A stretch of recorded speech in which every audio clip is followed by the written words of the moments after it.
ఆంధ్రప్రదేశ్లోని ఒంటిమిట్టలో ఎప్పుడు జరుగుతుంది? హనుమలేని రాముని ఆలయం కూడా ఉందా? ఇలాంటి విశేషాల గురించి తెలుసుకోవడం కోసం ఛానల్ సబ్స్క్రైబ్ చేయండి. స్కిప్ చేయకుండా చివరి వరకు చూడండి. విద్యార్థిలాగా తెలుసుకొని ఒక గురువులాగా ఇతరులకు తెలియజేయడం ఒక భారతీయుడిగా మనందరి బాధ్యత.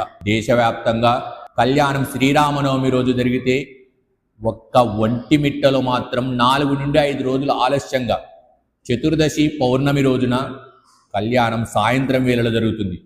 అలా ఎందుకు సాయంత్రం జరగడానికి ఒక కథ ప్రాచుర్యంలో ఉంది. అన్ని చోట్ల మధ్యాహ్నం కళ్యాణం జరిగితే సకల దేవతలు హాజరయ్యారు. సూర్యాస్తమయం తర్వాత చంద్రుడు రావాలి. చంద్రుడు మాత్రం హాజరు కాలేదు. సూర్యుడు అస్తమించకుండా ఉండిపోవడంతో చంద్రుడు కళ్యాణం చూడలేకపోయాడు.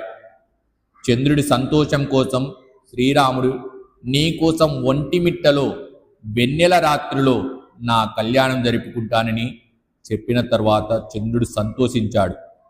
అప్పటి నుండి ఇప్పటి వరకు ఆ సాంప్రదాయం ఒంటిమిట్టలో కొనసాగుతూ వస్తుంది. ఇప్పటి వరకు తెలియని విషయం తెలుసుకున్నామనుకుంటే 1 అని కామెంట్ చేయండి. నెక్స్ట్ వీడియోలో అద్భుతం చేసిన పక్షి గురించి తెలుసుకుందాం. ఛానల్ని ఇప్పుడే సబ్స్క్రైబ్ చేయండి.